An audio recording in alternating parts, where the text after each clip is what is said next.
ആറാം ഘട്ട വോട്ടെടുപ്പ് നാളെയാണ്. 6 സംസ്ഥാനങ്ങളിലെയും 2 കേന്ദ്രഭരണ പ്രദേശങ്ങളിലെയും അടക്കം 58 മണ്ഡലങ്ങളിലാണ് നാളെ വോട്ടെടുപ്പ് നടക്കുന്നത്. ഡൽഹിയിലെയും ഹരിയാനയിലെയും മുഴുവൻ മണ്ഡലങ്ങളും 6ാം ഘട്ടത്തിൽ വിധിയെഴുതും. മനു, ഇന്ന് നിശബ്ദ പ്രചരണത്തിന്റെ ദിവസമായിരുന്നു. നാളെ വോട്ടെടുപ്പിന്റെ ദിവസമാണ്. രാജ്യതലസ്ഥാനം 2 സംസ്ഥാനങ്ങൾ പൂർണ്ണമായും, ഒപ്പം അതിൽ ഡൽഹി എന്നത് വളരെ പ്രധാനം. കെജ്രിവാളിന്റെ ജാമ്യം ലഭിച്ച് അദ്ദേഹം ഇറങ്ങിയതിനു ശേഷം നടക്കുന്ന തെരഞ്ഞെടുപ്പ്. എന്താണ് നമ്മൾ പ്രതീക്ഷിക്കേണ്ടത്? എന്താണ് ഈ 6ാം ഘട്ടത്തിന്റെ പ്രസക്തി? അല്ല, സ്വാഭാവികമായും ഡൽഹി ആര് ഭരിക്കുന്നോ അവർ ഇന്ത്യ ഭരിക്കും എന്നാണല്ലോ പൊതുവെ ഒരു വിലയിരുത്തൽ. അപ്പോൾ സ്വാഭാവികമായും ഡൽഹിയിലെ വിജയം വലിയ നിർണായകമായ ഒരു വിഷയമാണ് BJP സംബന്ധിച്ചിടത്തോളം. കാരണം കഴിഞ്ഞ വർഷം നേടിയ ആ ആധിപത്യം ഇത്തവണ നിലനിർത്താൻ കഴിയണം. അവരെ സംബന്ധിച്ചിടത്തോളം അത് വളരെ സുപ്രധാനമാണ്. അതേസമയം ഇന്ത്യൻ രാഷ്ട്രീയത്തിൽ കെജ്രിവാൾ ഒരു വലിയ ദേശീയ നേതാവായി ഉയരുമോ എന്നുള്ള ചോദ്യത്തിന് കൂടി ഈ തെരഞ്ഞെടുപ്പ് മറുപടി നൽകും. ഡൽഹിയിൽ നിന്ന് ജയിക്കാൻ ആപ്പിനും അതുപോലെ കോൺഗ്രസ് സഖ്യത്തിനും കഴിഞ്ഞാൽ അത് വലിയ ഒരു നേട്ടമായി വരും. ഡൽഹിയെ സംബന്ധിച്ചിടത്തോളം ന്യൂഡൽഹി മണ്ഡലം ഒരു വലിയ സുപ്രധാനമായ, എല്ലാവരും വലിയ കൗതുകത്തോടെ ഉറ്റുനോക്കുന്ന ഒരു പോരാട്ടം അവിടെ നടക്കുന്നു. ബൻസുരി സ്വരാജ്, അതായത് സുഷമ സ്വരാജിൻ്റെ മകൾ, അവർ നേരത്തെ ഈ BJPയുടെ അഭിഭാഷകരുടെ വിഭാഗമൊക്കെ കൈകാര്യം ചെയ്തിട്ടുള്ള വ്യക്തി എന്ന നിലയിലൊക്കെ BJPയിൽ അങ്ങനെ പ്രവർത്തിച്ചിട്ടുള്ളതാണ്. പക്ഷേ അവർ ഒരു തെരഞ്ഞെടുപ്പിന് നേരിടുന്നു. സുഷമ സ്വരാജിൻ്റെ ഓർമ്മകൾ BJPക്കുണ്ട്. ഡൽഹി മുഖ്യമന്ത്രിയായും അതുപോലെ തന്നെ കേന്ദ്രമന്ത്രിയുമായും BJPയുടെ ഒരു പക്ഷേ പ്രധാനമന്ത്രി സ്ഥാനാർത്ഥിയായി വരെ വന്നേക്കാം എന്ന് ഒക്കെ കണക്ക് കൂട്ടിയിരുന്ന സുഷമ സ്വരാജ് എൻ്റെ മകൾ തെരഞ്ഞെടുപ്പിന് വരുന്നു എന്നത് ഒരു സുപ്രധാന ഘടകം. അവിടെ ന്യൂഡൽഹിയിൽ സോംനാഥ് ഭാരതിയെയാണ് നേരിടുന്നത് എന്നതാണ്. കാരണം ആം ആദ്മി പാർട്ടിയിലെ ഒരു കരുത്തനായ നേതാവാണ് സോംനാഥ് ഭാരതി. അതുകൊണ്ട് തന്നെ ആ മത്സരം വളരെ വാശിയേറിയതായിരിക്കും എന്നാണ് ഒരു പൊതുവിലയിരുത്തൽ. രണ്ടാമത് മനോജ് തിവാരി ആണ് നോർത്ത് ഈസ്റ്റ് ഡൽഹിയിൽ നിന്ന് തെരഞ്ഞെടുപ്പിന് നേരിടുന്നത്. BJP സംബന്ധിച്ചിടത്തോളം മനോജ് തിവാരി വളരെ സുപ്രധാനമായ ഒരു സ്ഥാനാർത്ഥിയാണ്. അവിടുത്തെ ഒരു പ്രാദേശിക ഡൽഹിയിലെ സംസ്ഥാനത്തെ ഒരു നേതാവ് എന്ന നിലയിൽ അദ്ദേഹത്തിൻ്റെ പ്രവർത്തനങ്ങൾ ഒക്കെ വളരെ കൗതുകത്തോടെ എല്ലാവരും ഉറ്റുനോക്കുന്നതാണ്. അദ്ദേഹം നേരിടുന്നത് കനയ്യകുമാറിനെയാണ്. കനയ്യകുമാർ നേരത്തെ ഒരു വൻ പരാജയമൊക്കെ ഏറ്റുവാങ്ങിയിട്ടുള്ള ആളാണെങ്കിലും ഡൽഹിയിൽ ഒരു പക്ഷേ മാറ്റമുണ്ടാക്കാൻ കഴിഞ്ഞേക്കും എന്ന ഒരു കണക്കുകൂട്ടൽ ഉണ്ട്. രാഹുൽ ഗാന്ധിയൊക്കെ കനയ്യകുമാറിന് വേണ്ടി പ്രചരണ രംഗത്തുണ്ടായി. കനയ്യകുമാർ JNUവിൽ വലിയ ഒരു നേതാവായി ഉയർന്നു വന്നയാളാണ്. പക്ഷേ അവിടുത്തെ ഇടത് ചേരിയൊക്കെ അദ്ദേഹം തെരഞ്ഞെടുപ്പ് കഴിഞ്ഞപ്പോൾ ഉപേക്ഷിച്ചു. കോൺഗ്രസ് പാളയത്തിലേക്ക് ഏറ്റവും ഒടുവിൽ എത്തുകയും ചെയ്തു. ഇതൊക്കെ ഈ JNUവിലെ അധ്യക്ഷന്മാർ, JNUSU തെരഞ്ഞെടുപ്പിലെ അധ്യക്ഷന്മാർ പല ആളുകളും അവിടെ വലിയ വിപ്ലവകാരികളാകുകയും പിന്നീട് അവർ ഈ തെരഞ്ഞെടുപ്പ് കഴിയുമ്പോൾ കോൺഗ്രസ് ചേരിയിലേക്ക് പോവുകയും ചെയ്യുന്ന ഒരു സാഹചര്യം നമ്മൾ പല ഘട്ടങ്ങളിൽ കണ്ടിട്ടുണ്ട്. ഞാനവിടെ പഠിക്കുമ്പോൾ ബട്ടിലാൽ ഭൈരവ എന്നൊരു വലിയ SFI നേതാവ് ഉണ്ടായിരുന്നു രാജസ്ഥാനിൽ നിന്ന്. പിന്നോക്ക വിഭാഗത്തിൽപ്പെട്ട ബട്ടിലാൽ എല്ലാവർക്കും വളരെ സ്വീകാര്യനായിരുന്നു. അദ്ദേഹം പക്ഷേ JNU വിട്ടതോടുകൂടി പിന്നെ നേരെ കോൺഗ്രസ്സിലേക്കാണ് പോയത്. അപ്പോൾ ഈ കോൺഗ്രസ് എത്രമാത്രം ഇവർക്ക് വഴങ്ങും എന്നത് ഒരു വിഷയമായി അവിടെ നിൽക്കുന്നു. സ്വാഭാവികമായും ഇങ്ങനെയുള്ളൊരു തെരഞ്ഞെടുപ്പ് വരുമ്പോൾ ഡൽഹിയിൽ കനയ്യകുമാറിൻ്റെ വലിയ പാട്ടൊക്കെ നമുക്ക് അറിയാലോ. വലിയ ആവേശമാണ്. അതിപ്പോൾ ഇത്തരം ആവേശങ്ങൾ സൃഷ്ടിക്കാനൊക്കെ കഴിവുള്ള ഒരാളാണ്. അപ്പോൾ ഇത് ആസാദി എന്ന പാട്ട് അത് വലിയ തോതിൽ പോപ്പുലറൊക്കെ ആയിരുന്നു. പക്ഷേ ഡൽഹിയിൽ കൂടി കനയ്യകുമാറിന് എന്ത് ചെയ്യാൻ കഴിയും എന്നതൊരു വലിയ നിർണ്ണയമാണ്. കാരണം കനയ്യകുമാർ അവിടെ കൂടി പരാജയപ്പെട്ടാൽ പിന്നെ അദ്ദേഹത്തിന്റെ രാഷ്ട്രീയ ഭാവി എന്താവും എന്നത് വലിയ ആശങ്കയാണ്. ഡൽഹിയെ സംബന്ധിച്ച് നോക്കുമ്പോൾ അരവിന്ദ് കെജ്രിവാളിന് ഇക്കുറി അവിടെ നിയമസഭയിലേക്കുള്ള തെരഞ്ഞെടുപ്പിൽ നേട്ടമുണ്ടാക്കാൻ കഴിഞ്ഞിട്ടുണ്ടെങ്കിലും ഒരു തവണ പോലും ലോക്സഭയിലേക്ക് അക്കൗണ്ട് തുറക്കാനായിട്ടില്ല എന്നത് AAP സംബന്ധിച്ച് വലിയ വെല്ലുവിളിയാണ്. അപ്പോൾ ഇതിന് ഏറ്റവും ഇരവാദം ഒക്കെ അദ്ദേഹത്തെ സംബന്ധിച്ച് അദ്ദേഹം വേട്ടയാടപ്പെടുന്ന നേതാവ് എന്ന ഒരു ഇമേജ് ഇപ്പോഴുണ്ട്. അവരുടെ പാർട്ടിയുടെ എല്ലാ വിധത്തിലുള്ള പ്രവർത്തനങ്ങളും തടസ്സപ്പെടുത്താൻ ശ്രമം നടക്കുന്നു. തെരഞ്ഞെടുപ്പ് കഴിഞ്ഞാൽ അക്കൗണ്ടുകൾ പൂട്ടുന്നു, ഓഫീസുകൾ പൂട്ടുന്നു, അങ്ങനെ എല്ലാ വിധത്തിലും അവരുടെ പ്രവർത്തനങ്ങൾ വേട്ടയാടപ്പെടുന്നു എന്നൊക്കെ പറയുന്ന ഒരു സാഹചര്യമാണ്. അപ്പോൾ ഇപ്പോൾ പറ്റിയില്ലെങ്കിൽ ഇനി എപ്പോൾ എന്നതൊരു ചോദ്യമാണ്. അത് AAP സംബന്ധിച്ച് വളരെ പ്രധാനപ്പെട്ടതാണ്. അപ്പോൾ അവിടെ ഇന്ത്യ മുന്നണിക്കൊപ്പമാണ് കോൺഗ്രസുമായി അത്തരത്തിൽ സീറ്റ് ഷെയർ ഉൾപ്പെടെയുള്ള കാര്യങ്ങൾ അവർക്ക് സാധ്യമായിട്ടുണ്ട്. അപ്പോൾ കഴിഞ്ഞ തവണത്തെ പോലെ BJP ഇത് നിലനിർത്തിയാൽ AAPക്കും കോൺഗ്രസിനും ഒക്കെ അത് വലിയ തിരിച്ചടി എന്ന് വേണം പറയാൻ. മാത്രമല്ല, കെജ്രിവാൾ ഒരു കോൺഗ്രസ് ഇതര പ്രധാനമന്ത്രി സ്ഥാനാർത്ഥി എന്ന തരത്തിൽ പോലും കാണുന്ന ആളുകളുണ്ട്. ഒരുപക്ഷെ അദ്ദേഹത്തിന് പാർലമെന്റിൽ ഒരു സീറ്റേ ഇത്തവണ അദ്ദേഹത്തിൻ്റെതായി കെജ്രിവാളിൻ്റെതായിട്ടുള്ള ഗ്യാരണ്ടികൾ വെച്ചുകൊണ്ടുകൂടിയാണ് തെരഞ്ഞെടുപ്പ് പ്രചരണം നടത്തിയിട്ടുള്ളത്. അപ്പൊ അങ്ങനെ ഒരു പുതിയ സ്ഥാനാർത്ഥി അല്ലെങ്കിൽ ഒരു ദേശീയ തലത്തിൽ ഒരു പ്രതിപക്ഷ നേതാവ് ഉയർന്നു വരുമോ എന്ന ചോദ്യം അവിടെ ഡൽഹിയിൽ നിന്ന് വരുന്നു. കാരണം ഡൽഹിയിൽ വിജയിക്കാൻ കഴിഞ്ഞാൽ പിന്നീട് സ്വാഭാവികമായും ആ വിജയം പഞ്ചാബിലേക്കും ഗോവയിലേക്കും ഒക്കെ കൊണ്ടുപോകാൻ ആം ആദ്മി പാർട്ടിക്ക് കഴിയും. അത് നിയമസഭകളിൽ അവർ തെളിയിച്ചിട്ടുണ്ട്. അപ്പോൾ പാർലമെൻറ്റിൽ അത് കഴിയുമോ എന്നതാണ് ചോദ്യം. അവിടെ പക്ഷേ ഡൽഹിയിലൊരു വോട്ടിംഗ് പാറ്റേൺ നമ്മൾ നോക്കുമ്പോൾ ഈ ഡൽഹി പ്രാദേശികമായി വോട്ട് ചെയ്യുന്നത് പോലെയല്ല പാർലമെൻറ്റിലേക്ക് വോട്ട് ചെയ്യുന്നത്. കാരണം അവിടെ പാർലമെൻറ്റിലേക്ക് വോട്ട് ചെയ്യുമ്പോൾ BJP കഴിഞ്ഞ പല ഘട്ടങ്ങളിലും വൻ ഭൂരിപക്ഷം നേടുന്ന സാഹചര്യം നമുക്ക് കാണാൻ കുറച്ച് സംസ്ഥാനങ്ങൾ മാത്രമേ ഉള്ളൂ കേന്ദ്രത്തിനൊപ്പം നിൽക്കാൻ ആഗ്രഹിക്കുന്നത് എന്നതാണ് ഒരു വസ്തുത. അല്ലാതെ മിക്ക സംസ്ഥാനങ്ങളെ സംബന്ധിച്ച് നോക്കിയാലും രണ്ട് പാറ്റേണിലുള്ള വോട്ടെടുപ്പ് തന്നെയാണ് നടക്കുന്നത്. പ്രാദേശിക പാർട്ടികൾ പലയിടത്തും ശക്തരായി നിൽക്കുന്നതിന്റെ പ്രധാന കാരണം മാത്രമല്ല ഇതിലൊരു കാര്യം, ഈ കനയ്യകുമാറിനെ പോലുള്ള ആളുകൾക്ക് ഇപ്പോൾ ബീഹാറിൽ ചെന്നിനി എന്തെങ്കിലും ഒരു പ്രവർത്തനം കാഴ്ചവെക്കാൻ കഴിയും, അല്ലെങ്കിൽ വലിയൊരു സ്ഥാനം അദ്ദേഹത്തിന് അങ്ങനെ ഒരു ക്ലൗട്ട് അവിടെ ഉണ്ടാക്കാൻ കഴിഞ്ഞില്ല. ഇപ്പോൾ ബേഗുസരായിലൊക്കെ ചെന്ന് ഗിരിരാജ് സിംഗിനെയൊക്കെ നേരിടുക എന്ന് പറഞ്ഞാൽ അത് വലിയ വെല്ലുവിളിയാണ്. സംഗതി അദ്ദേഹം മാധ്യമങ്ങളിലൊക്കെ അദ്ദേഹത്തിൻ്റെ വിടുവായ്ത്വം കൊണ്ട് പലപ്പോഴും വിവാദങ്ങളിലൊക്കെ ചെന്ന് ചാടിയിട്ടുണ്ടെങ്കിൽ ആയിക്കോട്ടെ, പക്ഷെ അങ്ങനെയല്ല, അദ്ദേഹം പല തരത്തിലുള്ള വിവാദങ്ങളിൽ ചെന്ന് ചാടിയിട്ടുണ്ട്. ആ ചാടിയതിലൊക്കെ പലപ്പോഴും BJP അദ്ദേഹത്തെ ശാസിക്കുന്ന തരത്തിലേക്ക് വരെ കാര്യങ്ങൾ പോയിട്ടുണ്ട്. പക്ഷേ അദ്ദേഹം ആ പ്രദേശത്തെ ആളുകൾക്ക് വലിയ പ്രീതിയുള്ള ആളാണ്. ഗിരിരാജ് സിംഗിനെ കുറിച്ചാണ് പറഞ്ഞത്. അത് ശരി, അങ്ങനെയാണെങ്കിൽ കുഴപ്പമില്ല. ഞാൻ കനയ്യകുമാറിനെയാണ് ഒരു JNU മുൻ വിദ്യാർത്ഥി എന്ന നിലയിൽ അവിടുത്തെ ആളുകളെ ആ നിലയിലേക്ക് വിവാദമായ പരാമർശങ്ങൾ BJP ഉൾപ്പെടെ പല തവണ ബുദ്ധിമുട്ടിലാക്കുന്ന സാഹചര്യമൊക്കെ ഉണ്ടായിട്ടുണ്ട്. പക്ഷേ അദ്ദേഹം ഇത്തവണ എന്തായാലും ബേഗുസരായിൽ ചെന്നാൽ അദ്ദേഹം അവിടെ വലിയ ജനപ്രിയനാവും.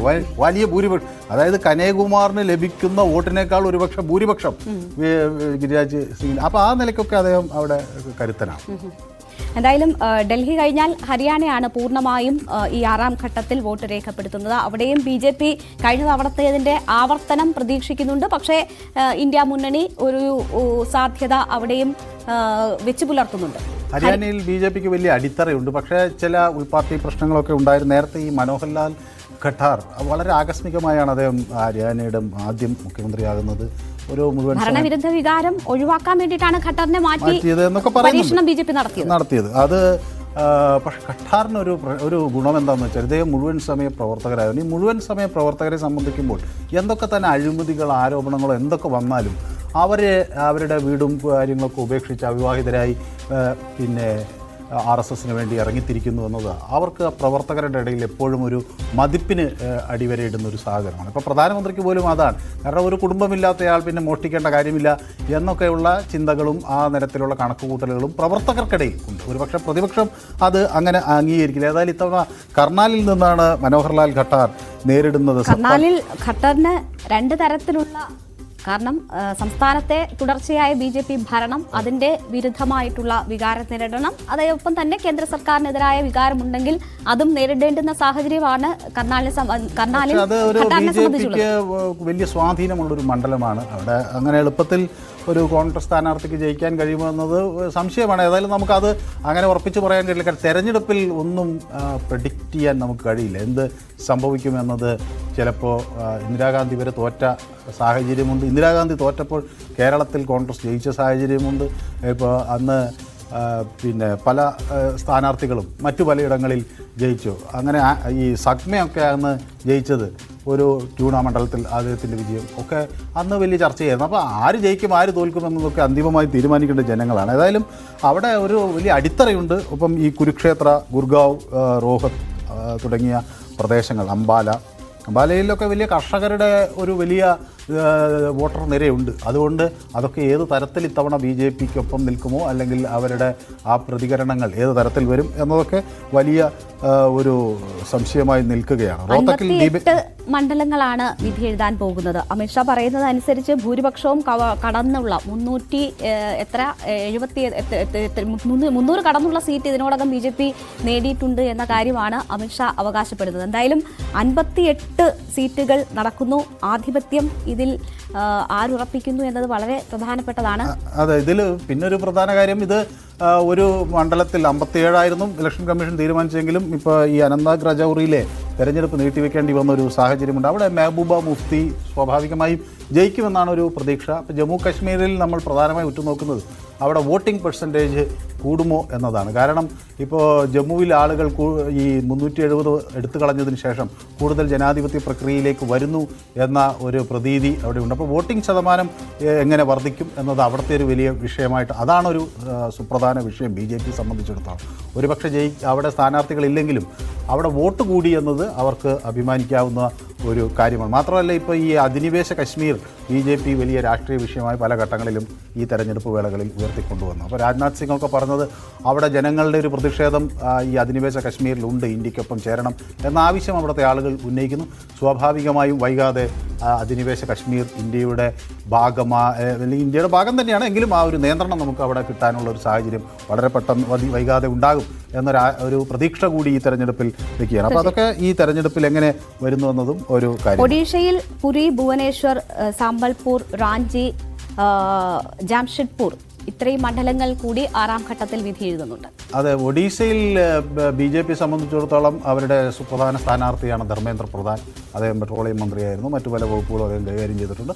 അപ്പോൾ സ്വാഭാവികമായും BJPയുടെ ഒരു ആധിപത്യം ഒറീസയിൽ കൊണ്ടുവരുന്നതിന് അല്ലെങ്കിൽ BJPയുടെ ഒരു മുന്നേറ്റം കൊണ്ടുവരുന്നതിനൊക്കെ വലിയ നിർണായകമായി പങ്കുവഹിച്ച് ധർമ്മേന്ദ്ര പ്രധാൻ ഏത് തരത്തിൽ ഈ തെരഞ്ഞെടുപ്പിൽ വരും എന്നത് ഒരു വിഷയമാണ്. ഈ പ്രണബ് പ്രകാശ് ദാസ് അവിടെ BJD സ്ഥാനാർത്ഥിയാണ്, അദ്ദേഹത്തിൻ്റെ ഒരു പ്രധാന എതിരാളി. സ്വാഭാവികമായും ആ മത്സരം വളരെയധികം ശ്രദ്ധേയമാണ്. പിന്നെ പുരിയില് സാമിത് പത്ര മത്സരിക്കുന്നു. ഏറ്റവും ഒടുവിൽ വിവാദ പരാമർശം നടത്തിയൊക്കെ പെട്ടിരിക്കുന്ന ഈ സമ്പത് പത്ര ഈ ഗിരിജ കിഷോറിനെ മാതിരി പോലെ ഒരു വിവാദങ്ങളിൽ പക്ഷേ അദ്ദേഹവും ഇത്തരം വിവാദങ്ങൾ ഇപ്പോൾ കഴിഞ്ഞ ദിവസം ഉണ്ടായ അദ്ദേഹത്തിൻ്റെ കയ്യിൽ നിന്നുണ്ടായ ഒരു പരാമർശം, അദ്ദേഹം തന്നെ ഇപ്പോൾ അദ്ദേഹം ഉപവാസത്തിലാണ്, ആ പരാമർശം തെറ്റായിപ്പോയി എന്ന് പറഞ്ഞുകൊണ്ട്. അപ്പോൾ സ്വാഭാവികമായും പലപ്പോഴും പക്ഷേ അദ്ദേഹം ആ നാട്ടിലൊക്കെ വലിയ പ്രിയപ്പെട്ട ആളാണ് എന്നാണ് മനസ്സിലാക്കുന്നത്. അപ്പോൾ സ്വാഭാവികമായും ഇത്തരം തെരഞ്ഞെടുപ്പ് വരുമ്പോൾ അതൊക്കെ നമുക്ക് അത് അദ്ദേഹത്തിന് വിജയിച്ച് കയറാൻ കഴിയുമെന്ന ഒരു പ്രതീക്ഷയിലാണ് BJP അവിടെ. ഈ 58 മണ്ഡലങ്ങൾ ഞാൻ നേരത്തെ പിന്നെ ഒരു പ്രധാന സ്ഥാനാർത്ഥി മേനകാ ഗാന്ധി എന്ത് അവർക്ക് ഒരു തർക്കമൊക്കെ ഉണ്ടായിരുന്നല്ലോ, മകന് സീറ്റ് കൊടുത്തില്ല, മകന് സീറ്റ് കിട്ടിയില്ല. പക്ഷേ അവസാനം മേനകയുടേതും വളരെ ലേറ്റ് ആയിട്ടാണ് പ്രഖ്യാപിക്കപ്പെടുന്നത്. ഒരുപക്ഷെ മേനകയ്ക്കും സീറ്റ് ഉണ്ടാകില്ല എന്നൊക്കെ കരുതിയതാണ്. അങ്ങനെ ഒരു റിഫ്റ്റ് പാർട്ടിയുമായി ഇപ്പോഴും നിലനിൽക്കുന്നുണ്ട്. അത് സ്വാഭാവികമായും അന്ന് ഈ കോൺഗ്രസിലെ പലരെയും അടർത്തിയെടുക്കുക എന്നൊരു രീതി BJPക്ക് ഉണ്ടായിരുന്നൊരു സാഹചര്യത്തിലാണ് മേനകാ ഗാന്ധിയൊക്കെ വരുന്നത്. അപ്പോൾ ഇപ്പോൾ ഒരു നെഹ്റു ഗാന്ധി കുടുംബത്തോട് വലിയ പ്രതിപത്തിയൊന്നും ഇനി കാണിക്കേണ്ട എന്നൊരു നിലപാട് BJPക്ക് അകത്ത് അതൊക്കെ ഉരുത്തിരിഞ്ഞ് വരുന്നു. അത് ഒരു പക്ഷേ മേനകാ ഗാന്ധിയുടെ സീറ്റ് നിർണ്ണയം വൈകിയെങ്കിലും അവരെ അന്തിമഘട്ടത്തിൽ കൈവിട്ടില്ല എന്നതാണ്. അപ്പോൾ രാംഭുവാൽ നിഷാദിനോട് അവർ ഏറ്റുമുട്ടുമ്പോൾ സ്വാഭാവികമായും അവിടെ അവർക്ക് ജയിക്കാൻ കഴിയുന്ന ഒരു മണ്ഡലമാണെന്നാണ് പൊതു പ്രതീക്ഷ. നമ്മൾ ഈ 58 മണ്ഡലങ്ങളുടെ കാര്യം പറഞ്ഞു. അപ്പോൾ അതിൽ മേധാവിത്വം നേടാൻ ഈ മണ്ഡലങ്ങൾ ഈ കാര്യങ്ങൾ നോക്കുമ്പോൾ ഇന്ത്യ മുന്നണി അവസാന ഘട്ടത്തിലേക്ക് പോകുമ്പോൾ അവരുടെ ആധിപത്യം ഉറപ്പിക്കുമോ? പ്രാദേശിക പാർട്ടികൾ ഒക്കെ മത്സരിക്കുന്ന നിർണായക ഘട്ടം കൂടിയാണ്. അപ്പോൾ ഒരു മേധാവിത്വം ഈ ഘട്ടത്തെ സംബന്ധിച്ച് ആർക്കാണ് കാണാൻ കഴിയും? അല്ല, സ്വാഭാവികമായും ഈ തെരഞ്ഞെടുപ്പിൽ ഏറ്റവും കൂടുതൽ സീറ്റുകൾ ഉത്തർപ്രദേശിൽ നിന്ന് 14 സീറ്റുകളുണ്ട്. സ്വാഭാവികമായും ഉത്തർപ്രദേശ് BJPയുടെ ഒരു വലിയ തട്ടകമാണ് അവർ കാണുന്നത്. ഈ ഉത്തർപ്രദേശിൽ സീറ്റ് കുറയും എന്നൊക്കെ ഇപ്പോൾ ഇന്ത്യ മുന്നണി BJPയുടെ സീറ്റ് കുറയുമെന്നൊക്കെ അവകാശവാദങ്ങൾ ഉന്നയിക്കുന്നുണ്ട്. ആ അവകാശവാദങ്ങൾ ഫലം കണ്ടാൽ അത് BJPക്ക് വലിയ തിരിച്ചടിയാകും എന്ന കാര്യത്തിൽ സംശയമില്ല. കാരണം BJP വിചാരിക്കുന്നത് അവിടെ വലിയൊരു ക്ലീൻ സ്വീപ്പിന് സാധ്യതയുണ്ട് എന്നാണ്. പക്ഷേ ആൾക്കൂട്ടം ഇപ്പോൾ പലപ്പോഴും ഈ അഖിലേഷ് യാദവിനെ കാണാൻ വരുന്നു എന്നതൊക്കെ നരേന്ദ്രമോദി അത് പൈസ കൊടുത്താണ് ആളുകളെ കൊണ്ടുവരുന്നതെന്നൊക്കെയുള്ള ആക്ഷേപം ഉന്നയിക്കുമ്പോൾ പോലും ആ വിഷയങ്ങൾ BJPയെ സംബന്ധിച്ചിടത്തോളം അവർ വളരെ ഗൗരവത്തോടു കൂടി എടുക്കേണ്ടതാണ്. ഏതായാലും ഈ സുൽത്താൻപൂരിലും പ്രതാപ്ഗഞ്ചിലും ഫുൽപൂരിലും അലഹബാദിലും അംബേദ്കർ നഗറിലും ഒക്കെ ഉള്ള തെരഞ്ഞെടുപ്പുകൾ BJPയെ സംബന്ധിച്ചിടത്തോളം വളരെ വളരെ സുപ്രധാനമായ തെരഞ്ഞെടുപ്പുകൾ തന്നെയാണ്. ശരി, നമുക്ക്